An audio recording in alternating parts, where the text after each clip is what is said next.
Welcome to Story Ray. I'm Marlon, and today on this episode I'm going to be talking about One Battle After Another, Paul Thomas Anderson's latest film. This is not a film review, but it is some things to think about from a perspective you probably haven't considered. Stay tuned. I watched the movie One Battle After Another, and I wasn't going to talk about it. I haven't noticed a lot of other people doing videos mentioning the things that I saw. I'm not here to say it was a bad movie or that it was poorly done in any kind of way, but watching it really took me back when I was back in college, and I used to argue with the film professors at school, because one of the main films that they would use as an example of the feature film, and that was Birth of a Nation. That film from D.W. Griffith in 1915, I believe. That's not to say that Paul Thomas Anderson, the director of One Battle After Another, not to say that he is in any way as much of a racist as D.W. Griffith was. That's not the point. The propaganda in that film is blatantly anti-black, which is the purpose of the film. It was propaganda for the Ku Klux Klan. And, when you're college age, everything offends you, and people tend to be very militant about things. And so I used to always argue about how can they show this film in the 90s? That's when I went to school. And the argument was the Birth of a Nation was the birth of the modern film. And he was to be admired for his innovation in terms of storytelling, because the film was very influential.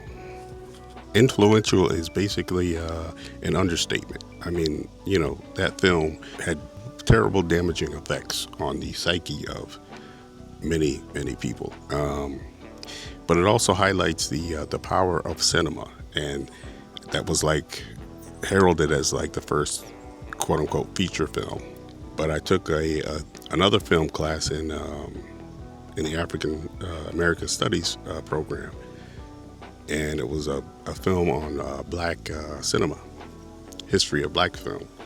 And the very first day, the very first film we had to watch was Birth of a Nation. And, I was kind of surprised that we had to watch that film, and the professor made us sit through it. We had to understand, it was like an anchor for where and why cinema in and of itself, it was designed to be, or born out of, as in Birth of a Nation, it was born out of racial inequality. And to this day, cinema is a place where racial inequality still thrives. And it was built on that. It says a lot in 2025, in this day and age, go out of your way to make sure there are the revolution, so to speak, is all black women, but there are no black males. Where are they? Right? Who's missing in that movie? When you watch the movie, you say, why are they missing? Where's the black males? Not that Paul Thomas Anderson should probably be tackling that subject anyway. It's just kind of using people for your entertainment. Right? Because the story, what does the story really say? It says some things about Paul Thomas Anderson that, it says some things about our larger culture, the fact that there was this huge blind spot that people are like, oh yeah, it was such a great movie. They never stop to think, who's missing? Or why are we objectifying women of color in a way that we wouldn't do that with women of other backgrounds, right? And we're doing that in 2025. And people aren't seeing that, right? There's a blind spot, really? I don't know. And one of the problems with using a film like Birth of a Nation as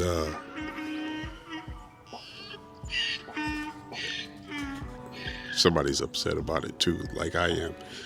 But one of the problems with using a film like Birth of a Nation as the example or as the basis for film schools, that means that a whole generations of filmmakers are all being influenced by that movie. And if you can sit through that movie and then you watch a cross-section of Hollywood movies, and I was surprised to see certain scenes from Birth of a Nation. I think when I haven't seen it in a long time, one of the quote-unquote heroes is fighting a group of brown people. And he's got this bullwhip and he's just beating them all, one after another, a whole group of them. And then we saw a scene from Raiders of the Lost Ark, one of my favorite movies, and I had no idea, like, side by side, the two scenes look like they could be from the same movie. If, minus one is in color, one is black and white and things like that. But the influence over the film industry, when you use art from a different era where things were different, like racially, so to speak, and use that as the basis at schools, like all across the country. So it's going to have an influence on a whole generation. And then you can see it in the current media. When it comes to movies and media, TV, television, and news, since we are a pluralistic society, meaning we have people from all kinds of backgrounds, everybody should have access to media in a way to express their voice. It shouldn't be one small group of people who have the power to decide what the culture sees and thinks of itself, right? Because then everything is filtered through that one paradigm, one mindset. And the thing about our culture is we have so many different points of view. And the unfortunate thing about the way the media and entertainment in this country, the way it's structured, is everything is filtered through this one very narrow point of view.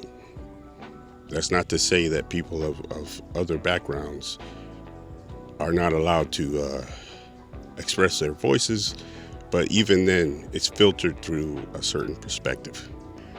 Which brings me back to the Paul Thomas Anderson film, One Battle After Another. That film really reminded me of the importance of having multiple perspectives represented in the media. So I'm not saying Paul Thomas Anderson's perspective is not important. It's a good film in terms of the technical aspects. The acting is excellent. The directing is very good. But there's certain things that have to do with a filmmaker's perspective that are problematic with that film. But for many people, it's fine.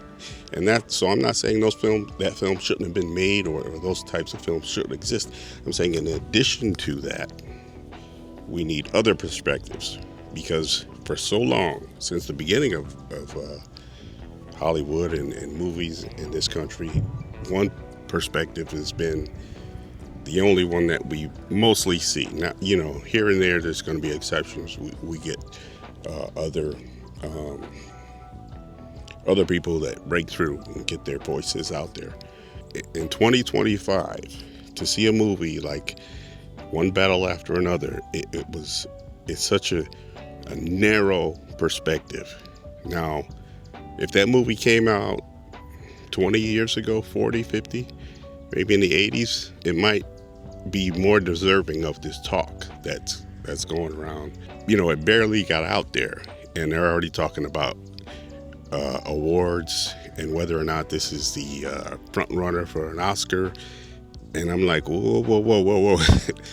And I realized that a huge segment of our society also share the same blind spots as Paul Thomas Anderson. And they're blind spots because people they don't even see it. They're like, oh, that was the best film ever or of the year.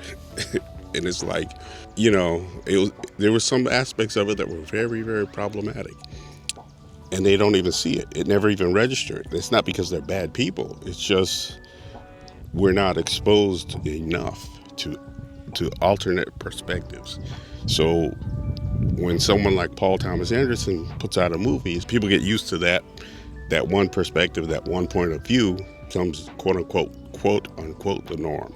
It's not the norm because we have such a varied, diverse society. And if we don't have more diverse perspectives, then we're going to continue to have these blind spots. And with films like One Battle After Another, because, again, as someone who has studied history a little bit, I was reminded in that movie about the slavery. White males had access to black females at will. They would do a lot of their fantasies, their sexual fantasies and strange behavior and things that deviant sexual behavior that they didn't want to do with their quote unquote wife. They would do it with the slaves, the black slave women. And so historically in this country, black women have been hyper-sexualized. I mean, almost reduced to, actually during slavery, they were property. So, I mean, in the eyes of white people. So they were sexual property. In that movie, that's how they were treated in One Battle After Another, like sexual pieces of sexual property. And here's where, I mean, I really looked at Paul Thomas Anderson, the way he moved the camera. Everything, you got to remember in film, everything is intentional. And you can say a lot of things about a lot of things not through the dialogue, but just the way you move the camera, just the way the lenses that you use, right? The way you shoot things, right? Does the camera highlight things in a way that the subject is flattering? It's flattering the subject, or in a way that's disgracing or disgraceful, or I can't think of the word right now. But anyway, if you're gonna watch the movie, or if you're gonna watch it again, really look at how the camera moves, and especially when he's shooting these women of color, right?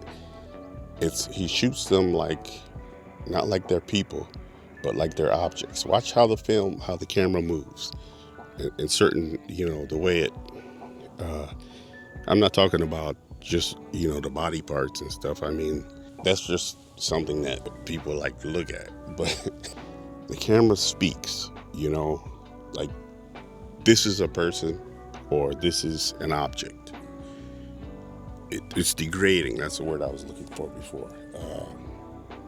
The way he shot that film, the way he shot those women of color was absolutely degrading. And the fact that it didn't register, they just accepted it, right? I think he was making a statement about the objectification of women as sex objects. I get it. Or would he have been able to get away with it if he had done the same thing with white women, right? There probably would have been some outrage. His perspective was very limiting. Paul Thomas Anderson's perspective on women of color was very, very limiting and limited. And that's a problem when those are like mostly the only people who are getting to make movies, or and that's why I say we have to have more perspectives. The technical way the movie was shot and stuff, yeah, it was good. Nobody's saying he's a bad filmmaker. That's not the point. Going back to D.W. Griffith, nobody's saying he was a bad technical filmmaker, but the message in his movie was horrible, right? And sometimes we can't separate the art from the message. And that's what I used to argue with those professors about. They'd say, well, just try to put it to the side, the fact that it, was about the Ku Klux Klan and it was showing black people as animals, and, just trying to forget that and see if you can learn from the techniques that he used. And I was adamantly saying, you really can't separate when it comes to film, because the whole thing about film is it is the art of telling of a message, a story, right? So you really can't separate the story or the message from the film or the art itself. And with one battle after another, that's why I can't say, well, it was technically a good movie, but I didn't like the message. No, I can't do that. I have to say,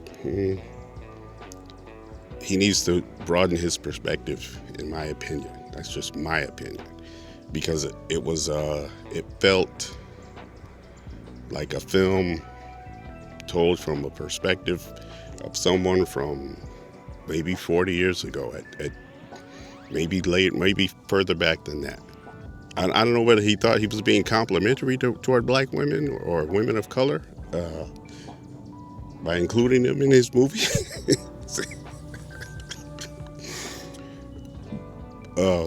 But the thing about film, it will betray you in terms of your intentions and what you may say one thing, but if people who realize that the whole thing is intentional, right? Every little movement, every shot, the way it's set up is intentional. It will betray your true, you may say like, oh, look at these beautiful women of color, but the way you shoot them, you're not saying that at all, right? And then the thing about the biracial women, the closer, or once they become biracial in terms of mixed with a white parentage, the closer they become to whiteness in the movie, the more humanity they had, right? It was just, when you go back and look at it, I get it that it's a movie and it's a fantasy, and it's a fantasy world. But I can see where sometimes white men dream about a world where there are no black men, no black males. There was one, he had a white woman as his girlfriend or wife or whatever. And that was just a quick shot of a black male. So you have a film that's supposed to be about black revolution or resistance, and it's all black women, right? The black male has just been removed. And historically in Hollywood movies, you have a lot of places where black males would be that they remove them because they want the white hero to be the most dominant man on screen.